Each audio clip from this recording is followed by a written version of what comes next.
Hey guys, Nathan Adlin here with the Fast Lane Car, and Roman will be here in just a second. So we're doing something very special today. We're doing the worst cars we've ever driven.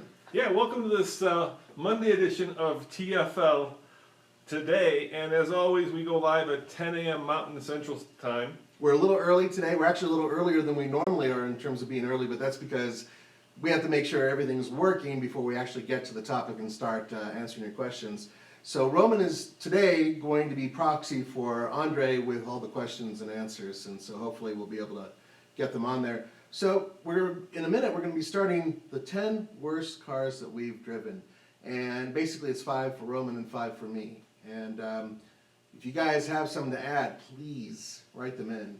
Yeah, we always love to get your opinions, and we're trying to make these shows a little bit more formal, so we're going to save the last 10 minutes of the show for live questions that you guys might have. Yeah, so if you have a specific question, hold on to it a little bit until near the end, and then we'll be able to find it and hopefully answer it for you. And remember, once we're done with the video, it should become a regular video later on, and you can always add comments to that video. And before we get started, Nathan, because we do want to start at 10 o'clock, this is kind of the pre-show warm-up. How was your weekend? My weekend was really good, actually. Yeah? Yeah. You know, I actually got an opportunity. It's a rare opportunity to explore a vehicle. I recently bought a Nissan Pathfinder. Yeah, tell them why you bought a Pathfinder. So, for those of you who follow us, about 6 months ago, I bought a Mitsubishi Outlander GT, 2012, I think it was. Anyway, my wife got in a car accident, and fortunately, she was okay, and she was with the kids. They're okay, but the thing got completely destroyed. And it saved them, and everybody's cool, but we decided to get something a little bit bigger. And I wanted to keep it kind of a modest price, but I wanted a truck, and finally my wife agreed to get something kind of sort of truckish. And the cool thing is, the 2008 to 2012 Nissan Pathfinder is basically a Nissan Frontier platform with an independent rear suspension and an option between the V8, yes, there was a V8 option, and the V6 VQ engine, which is the one I got. So it's the smaller engine, but it still has plenty of power. So anyway, I had an opportunity to slightly go off-road just a little bit, and it worked out really well. And actually, I was really happy with it. I love it. I've never driven one other than at the actual press conference. So I never had an opportunity since 2007 or so to drive one. So it was great. I really had a good time. And by the way, if you guys are wondering why I've got the computer here, it's because I'm going to be answering your questions. I want to make sure that I was able to see your questions as they come up. Andre is at the Equinox launch. Yeah. And so he's not here, so it's just me and Nathan in the studio today. And are we getting close to that? We got another minute, Nathan. Yep, we got another minute. Yeah, so how do you like that Armada? How do you like the Pathfinder? Actually, it's funny you mentioned that. I was originally looking at the Armada, yeah, that's right. And I really like the 5.6 liter V8, and I was thinking, wow, wouldn't it be great to get a big Armada? And my wife took one look at it. You want to show it to him? Sure, I guess. Yeah, let's go come on, guys. Yeah, come on, we'll take you with us. Here you go, come on. We'll follow you, Nathan. Yeah, this is the cool thing about live TV. Yeah. Now keep in mind that Pathfinder is kind of a funny car because every other generation it goes unibody. So there's been 4 generations, 4 of those have been different, right? 2 have been body on frame, 2 have been unibody, and this is the truck one. This is the body on frame. It is. It's based on the Nissan Frontier, and had relatively low mileage, and it's basically the same price I paid for the Mitsubishi Outlander. It has a 3rd row seat, and yeah, I mean, it's everything I want. It can tow 6,000 pounds, and if you get the V8, it can tow 7,000 pounds. I love the interior, dude. It's just gorgeous. Oh, yeah, it's Look clean. at that. I opened it. So. Yeah, it's beautiful. Yeah, it's really a clean car. You got a good one this time, Nathan. I was actually really happy with the Mitsubishi too, but you know what? At the end of the day, I'm much happier with this. Yeah. If someone tries to clobber my wife in this one, they're really going to have to hit her pretty hard. It's a pretty stiff, strong structure. All right, well, let's go back inside and let's start the show. There you go, guys. The top 10 cars that we've driven that are the worst cars that we've driven. Now, this is cars that we've driven throughout our lifetime. These aren't modern cars, but cars, the top 10 stinkers of all time. There is one on the list, the first one, which is something that I did review. It was one of my earlier reviews. Yeah, people are saying bulletproof VQ.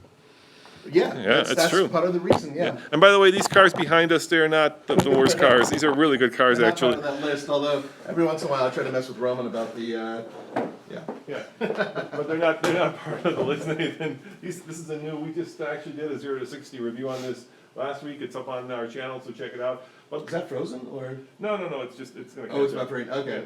Yeah, so let's keep going, dude.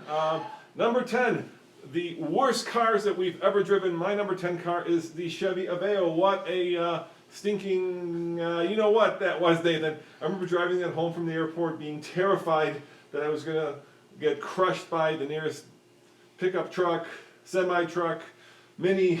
Now bear in Horrible mind, car. it was a Korean-built vehicle. Yeah, rebadged as a Chevy. Yeah, well, I think originally it was a Daewoo. The biggest problem the car had in my book, and this is one of the earliest cars that I reviewed, actually, as a professional, and the biggest problem I had was the interior literally was falling apart. I mean, literally, I remember getting in it and closing the door, and there was a piece of trim that kind of fell into my lap. And I thought, this is a really bad omen. And the entire time I had the car, a whole week, I didn't want to put my family in the car, and at the time I just had one kid. I just didn't feel very confident about the structure. Now, it did improve, fair enough to say, and now they had the replacement of it, which was the, what is it, the Sonic. Yeah, the Sonic. The yeah. Sonic, much better Yeah. car, great car, but this was garbage. Yeah, you know, one of the cars I didn't put on the list, but it's in that same vein, was a Chevette. Remember that car? The Chevy Chevette, yes, Yeah. rear drive. That was when American cars went from being big boats to being fuel efficient Japanese competitor cars, and they did not know how to build a smaller car. No, they didn't. It didn't compete very well for a lot of reasons. I didn't put that on the list, but it's in that kind of same vein. And the Aveo, for me, the reason it made my number 10 spot is because it had that sin that I can, if the car has this, Nathan, I cannot drive it, own it, sit in it. You know what that is?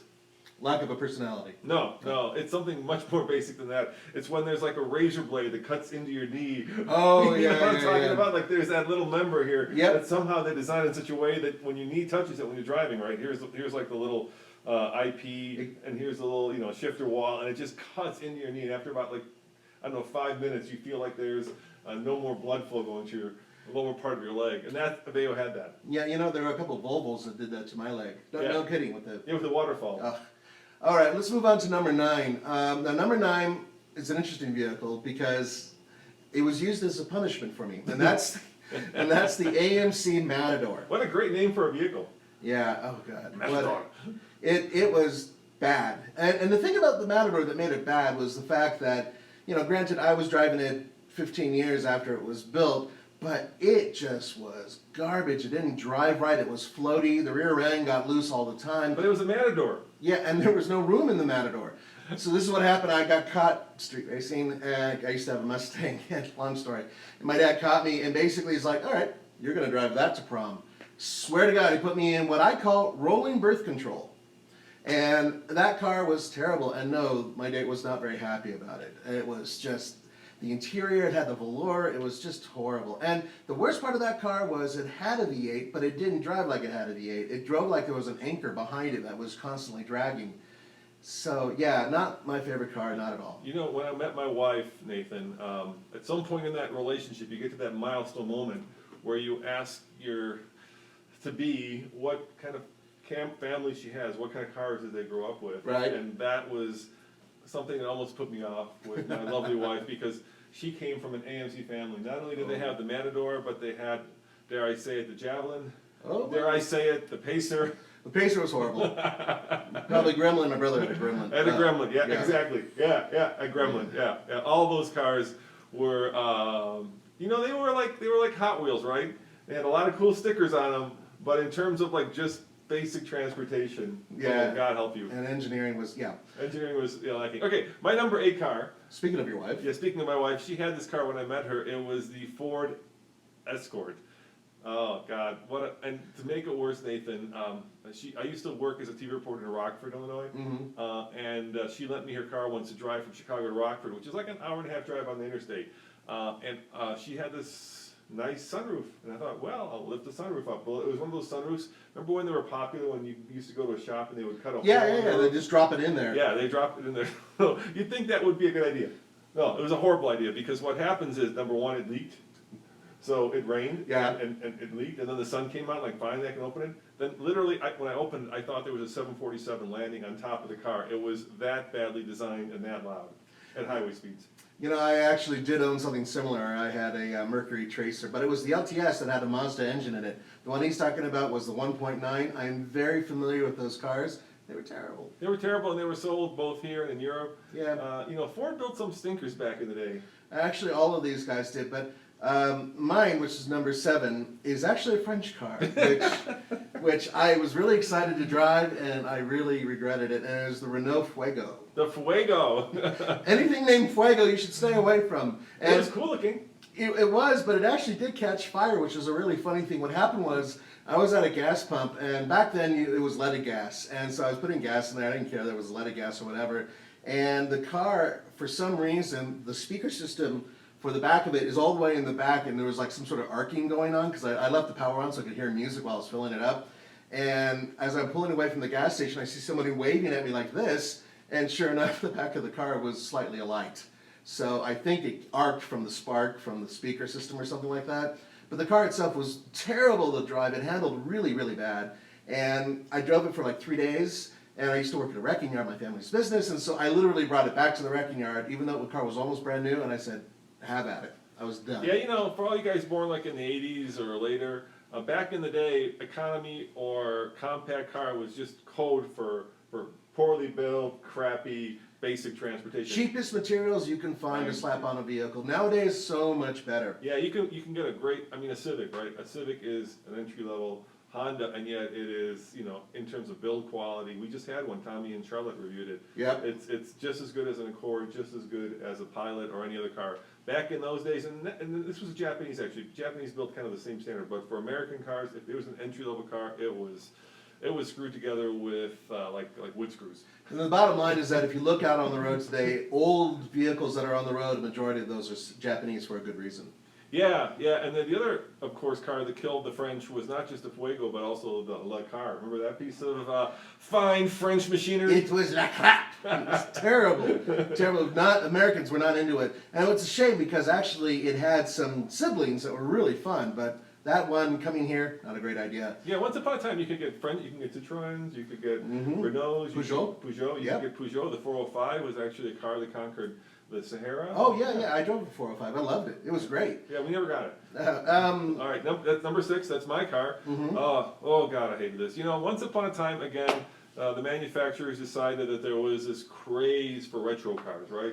And the one that ushered that in, of course, was the PT Cruiser. And the new Beetle at the time. And the new Beetle. Yeah. And then, of course, Chevy had to get into the game with the HHR, which, you know, I rented that car, drove it to my mom's place in Florida, and I hated it so much, Nathan, that I never drove it again. I parked it, and my mom at that time had an old Honda that I drove much more, actually all the time, as opposed to the HHR. You couldn't see out the back. The design looked like a suppository. Terrible turning radius. Terrible turning radius. Maybe I was never like a guy in the 50s or 60s, so it never spoke to me. Just, you know, just like somebody at GM decided, retro cars are hot. What the hell do we build? Let's build something identical to the PT Cruiser, which is a mediocre car. That sounds like a great idea. Yeah, that was a mistake. Now, moving on, there was another one from Ford that I drove, and it was a bit of a misfortune, and that was the Ford Aspire. Yeah. Now, the Ford Aspire actually has an interesting history, but rather than going into details about it, one thing you should know, it's basically a Kia, early day Kia. Kia still has an oval badge, and the reason why was Kia and Ford were partnered, and they would build some very cheap vehicles, including the Aspire. So if you actually look at the Kia badge, it's in a similar shape as the Ford badge, and that's because they could swap them. The problem with the Aspire was it didn't aspire to much. The interior, was a butt of many it jokes. was Aspire to own, you name it. yeah, I had a girlfriend who had one, and it was manual, but I don't think I could ever get it past 3rd gear without like inciting major tumble, and it was almost brand new, and it drove like crap. Hey Nathan, before we get to the top 5, let me ask these guys a question. See how good you are. Okay. What's another Ford that had an unfortunate name? And I've got the computer here, so if you, I know it right away. you know it right away. Yeah, You guys know it. Can you give us another Ford with an unfortunate name? I've got a good one. You ready? Yeah, I'm ready. Probe. That's right, the Ford Probe. And here's the worst part. Okay, my mom owned a Probe, and it was gold. So at some point in time, I've said in a conversation, yeah, my mom owns a gold Probe. Canucker 17 got that, by the way. Good All job, right. Canucker. Nice job. Yeah, nice job. What a horrible name. It was actually the second generation of the Pro was a really cool car. I really liked it. The first, which is the one my mom had, basically I think it was related to the Mazda 626, same powertrain for the most part. But I mean, it was an okay car, but a terrible name. Who thought of that? Hey, I'm gonna ask you guys another question. There's a little bit of a lag here, so let's see if you can figure this out. There was a Mitsubishi that had also kind of an unfortunate name. I'm gonna give you a hint. The Mitsubishi was designed to compete with the BMW. Very strange name, based on jewelry. Oh, I know. Yeah. Okay, do you guys know what was that name of that Mitsubishi? Ready? No, not yet. Okay. I'm gonna give them some time. Come on. Come on, guys. Come on, Mitsubishi. guys. Somebody said George Hernandez says that the Chevy Vega is the worst. That's another bad name because didn't Vega mean there's a car in Spanish that meant No, Camaro had a bad. Oh, Nova. Nova. had a, yeah. Nova had a bad. Yeah, the Vega. My brother collects Vegas. I'm not saying my brother's right. He's wrong. They had one that was actually built by Cosworth and it was sort of kind of fast, but unfortunately Vegas are just they're overweight. By the way, Troy says my wife went to look at a Taurus, but the salesman only wanted to probe her. Troy. Only wanted- Yes, only cha-ching. Should we go to the next question? Oh, somebody got it. Canucker17 got it. The Wow. Mitsubishi Diamante. Yes. Another terrible name for a car. Dreadful name. Diamante. And Like a there's, diamond, right? yeah, exactly. It's Demond. Yeah. And you know, the thing is that in North America, a lot of these names just don't quite translate very well. Or the other thing Mitsubishi did was having the Mitsubishi Montero and then the Montero Sport. People are asking why is it PT Cruiser a bad name? Because it is now called the PT Loser. Yeah, Cruiser and Loser guys Yeah, are really, nickname, yeah. yeah. And I think a lot of people inside the, I mean, Paseo equals walk, apparently. oh, Paseo, that's, That yeah. was a bad Toyota. Yeah. You guys are coming out with some great old crappy cars. Keep them coming, keep them coming. Yeah. Let's continue though All on, we see the Ford Aspire, so it's your turn. Oh yeah, the number 4 car, and this is actually in a way a really good car, but not under the circumstances that I had it. So I imported a Nissan 300ZX to Europe when I moved to Europe in '91. Right. And I had to go pick it up at Bremerhaven because they ship it to Bremerhaven, but I needed a car to get to Frankfurt where I flew to Bremerhaven. That's a nice stretch of Autobahn. So I rented the cheapest possible car that you could rent at the time. And can you guys guess what it was? It was a Fiat, and it's named after an animal. I think it's pretty easy. Yeah, come on. Was it the first generation? I'm not sure what generation because we don't get these cars here, but it was on the Autobahn. It was dreadfully, dangerously slow. What year and was scary. it? What'd you say? 91. 91, okay. Yeah. Yep. Second Panda. generation. Yeah, there you go. MA949 AM got it. Panda. It was the Panda, and you know I only drove it on the Autobahn because once I picked up the Z, I got rid of it. So I'm sure as a city car or maybe as a cheap, inexpensive 4x4, you know, it was, think about it, that and the Suzuki SX4 were the first two kind of cars that heralded this small crossover segment, right? Way before their time. Oh, yeah, Panda, long Way time before ago. the Juke, way before the Mazda 3. Yeah, CX-3. CX-3 that we just reviewed. Yeah, these cars just really were ahead of their time, but on the Autobahn it was terrifying. Literally terrifying. Like 22 horsepower or something. Yeah, it's pretty awful. I'll give you a really awful car. And it was another one that, remember I was talking about that Mustang earlier? Yeah. My old man, we had an agreement. And the agreement was if he caught me racing, this is after I got in trouble with the Matador. If he caught me racing the Mustang, then I would have to volunteer to get rid of it and get a car that he chose for me. He caught me racing. Because I was being an idiot, because I was a kid in high school and I thought I knew everything. At least I won the last race. The point is that I had to get rid of it, and he bought for me, from an auction, a Chevy Citation 2. Not the one, the two. The 2. Yeah. Now, the Chevy Citation 2 was General Motors' first attempt at building their own front-wheel drive vehicle that competed with Japanese cars. They've built other front-wheel drive vehicles, but this competed supposedly directly with Japanese cars, and it didn't. It really did. It was terrible. And I had the 4-cylinder. There was a V6 that at least had a little bit of power. This was a 4-cylinder, but it was rare because it was the notchback. So it was sort of kind of a coupe. And, you know, and they positioned that car as like the poor man's Cadillac. Remember Oh, that? yeah. It was a horrible car. It looked horrible. It drove horrible. It had the worst of GM. You know, what people forget this, but once upon a time, the union and management at GM did not get along. No, not at all. No, and they would do things like the union would like forget to screw fender there's to the car, or leave screwdrivers in. Headlights would come out sometimes when he slammed on the brakes. I mean, and this wasn't just GM, this was actually Oh, it was a whole across thing, the yeah. board. There was Yeah. some big UAW problems. Yeah, with the management. Mm-hmm. And by the way, guys, we'd love to show you pictures of this if you're watching this not live, but we have no way of inserting pictures unless we actually, maybe we could do that. Maybe we could, In the in future, the future, I could get, we'll hold up like pictures or something like that. Maybe Yeah. on it, we'll get like a, yeah. maybe on a phone or a laptop or Yeah, I'll something do like it, that. I'll show them a Chevy Citation. How about that? Yeah, Chevy Citation. Citation, so you can see what, actually a Citation too, so you can see what it looks like.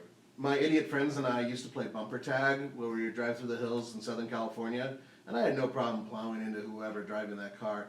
It had a lot of problems. It was an automatic, didn't help. And the only thing it did well is it got good mileage.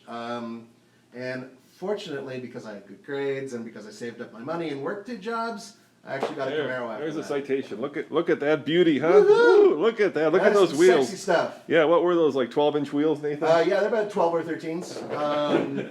Yeah, and I had white walls. Now that one is the hatchback version, which actually has some utility. Mine had a trunk, which was terrible.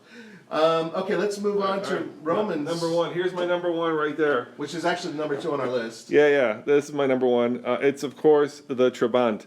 And I took this picture off of Google because the car is horrible, the girl is cute. Oh, hell yeah. Yeah, but the car was...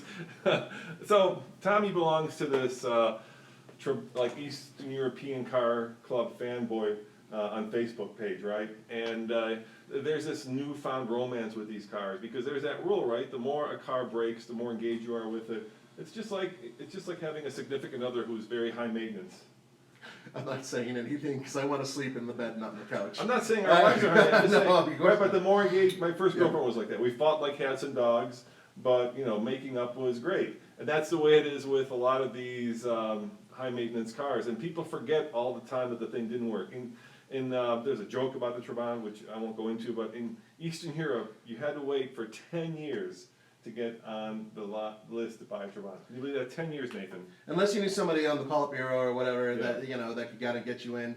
I drove one of those in East Germany. I actually had a girlfriend who lived in Jena, Germany, and we got our hands on the wagon version of that. The Avant? Estate. We got the Estate. Or Avant, yeah. Yeah. It's called Estate or Avant. And I never drove a car quite like that. It was a 2-stroke. Yeah, and it was really really mixed gas and oil. And you could actually go to the gas station in Eastern Europe and buy oil and gas mixed together. like a premix. Yeah, it was put in horrible. there. And you Yeah. know how good that is for the environment. Yeah. Well, it's always really important. 2-stroke. Sounded like a motorcycle. Kind of drove like one too, but a really, really, really slow one. And at the end of the day, I mean, it was built out of this type of. It's not a bake light. Plastolite Plastolite or whatever. Something like that. Yeah, And it it was had basically paper mache. Yeah, but made with cotton. Yeah. No kidding.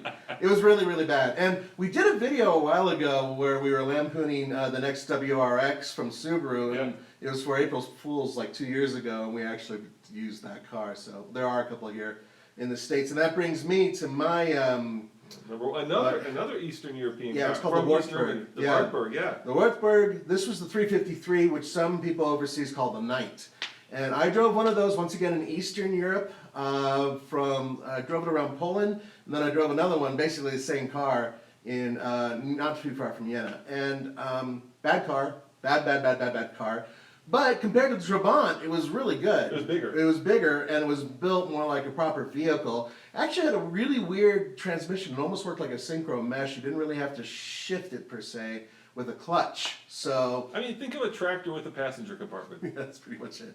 But it was really bad. And the thing is that these really bad cars have a lot of soul, and that immediately makes them interesting and possibly even collectible. We actually have a friend who collects these things. We have a couple friends who collect these things. Yeah. And the Trabant, of course, had this ingenious gas tank that was placed right in front of the driver. It was on top of the engine, so you would open up the hood, and the fuel tank was on top of the engine, right in front of the driver. So in an accident, of course, you were guaranteed to have boiling gasoline and oil sprayed into your face. Yeah, a lot of these cars also had like secondary heaters that were powered on propane or whatnot, they would be under your seat like we had when we had the top truck. Yeah. By the way, Yeah, that caught fire. Yeah, so it had actually, it wasn't even a propane heater. It was worse than that. It was a secondary gasoline heater. Yeah, so, that's right. So gasoline went into this heater that was under the seat that would, of course, vent under the car. And if you ever parked it, literally, this is a Trabant not the Toucher 603. If you parked it on a grassy knoll, it would catch fire. Not the car, the grassy knoll. And the thing is, most people back then in Europe smoked. So can you imagine the open flame near that? And by the way, for those of you guys who are wondering about the Tatra 603, we actually filmed a big series which took the Tatra from, well, it was a Pebble Beach. Or Yeah, Prague to Pebble Beach. Yeah. Prague to Pebble Beach. We bought it in the Czech Republic, drove it to Bremerhaven, actually put it on a boat, picked it up in Baltimore, and me and Nathan and Emmy drove it all the way across. All the way across. To, and your son drove a lot of it too. Yeah, and Andre. It was Yeah. quite the adventure. So check that out. Those videos are on our TFL car channel. Yeah. It was quite the adventure. It was fun. Now we have a Viper, and we're gonna get hate for this. Good. Because it's my little pet peeve. It's the Viper. It's our bonus, and the reason the Viper's on this is because I don't fit in the car. I have to drive it like my mom, so like this.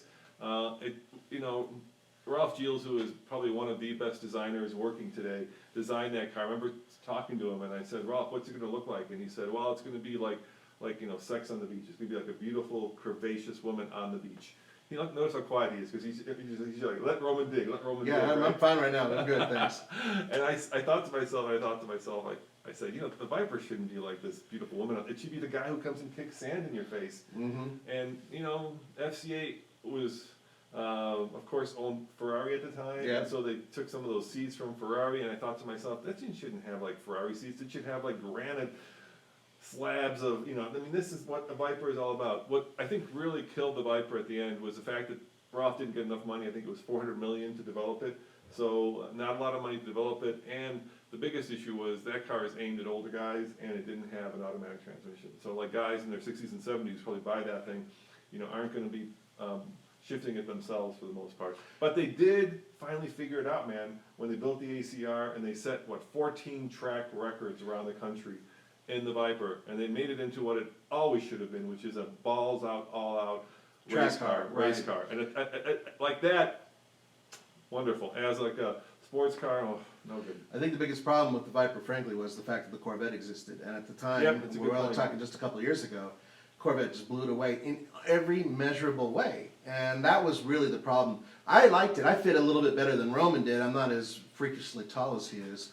I drove it around. I really enjoyed it. But at the same time, I get what he's saying about how it felt a little bit off. And even I had to duck a little bit just to see out of it. And that's a problem when you're driving a car and you can't see out of it and you're trying to race it on the track. And your feet are 10 degrees or 20 degrees warmer than your head. Yeah, that did get hot, yeah. Yeah, and hey, Nathan, we've got exactly 8 minutes left. Well, let's answer some questions, Yeah, guys. so first let us ask a question of you guys, and I'll read out your answers. What's the worst car you ever drove? Somebody's asking, what's the worst modern car? In terms of what's currently being built and sold, I don't like the smart car very much, frankly. I don't like the way I fit. I drove the new one recently. Didn't like it very much. I think my biggest problem with it is that I don't feel like I'm driving a car. Well, that's a city car for a country that's not very city oriented here. No, in America. we really It aren't. probably works in small European medieval towns. Yeah, I guess, but you might as well get a Fiat 500, the new one, and have a back seat and have usable cargo space, and it's, I think, even better looking. Somebody just said, Daniel said the Nissan Versa. It's, the Nissan Versa is the least expensive car in America, so. For a good reason. Yeah, there's gonna be some cost cutting when it comes to that. I actually think the Note's pretty good. Yeah, I agree with you. The Note's not a horrible car.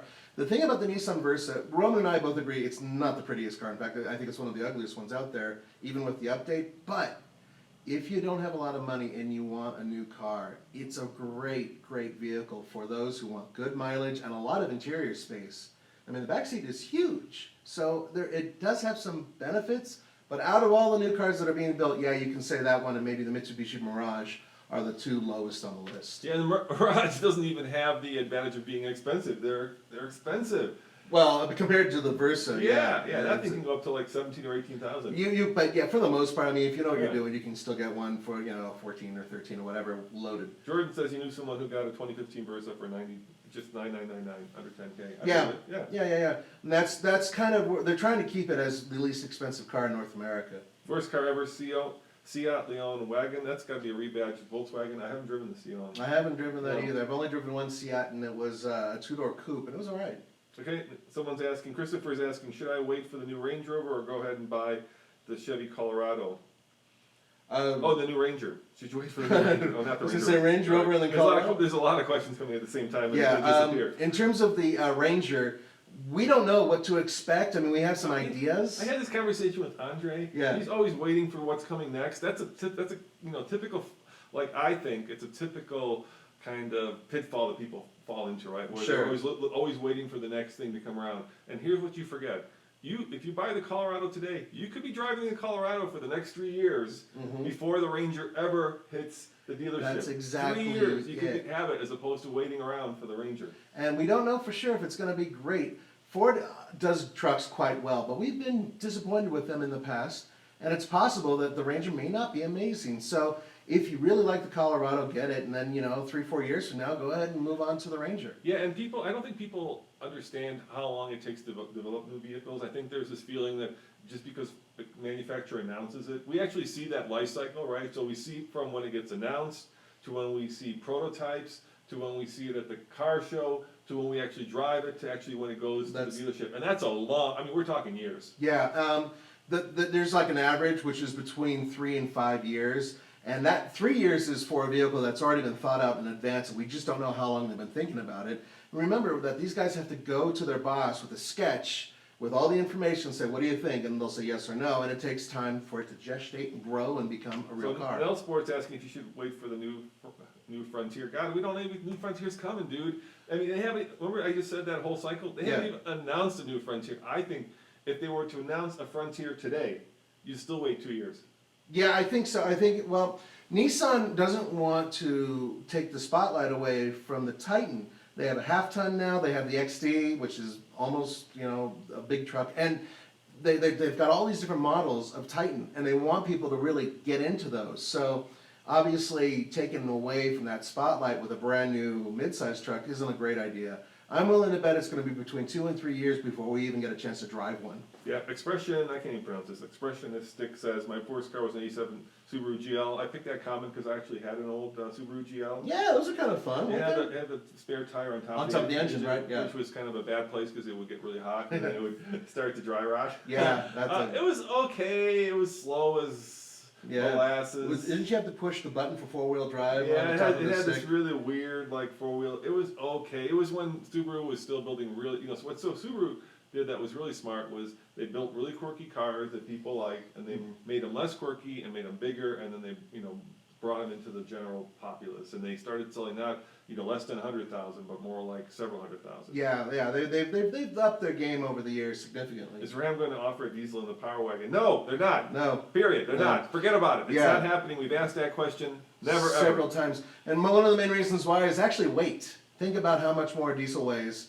And the fact is that they feel that with the big V8 that they have in there, that it's at its top level. It's got the best weight and all that. I shouldn't say never, but Well, yeah, But you never. But probably you not never. anytime soon.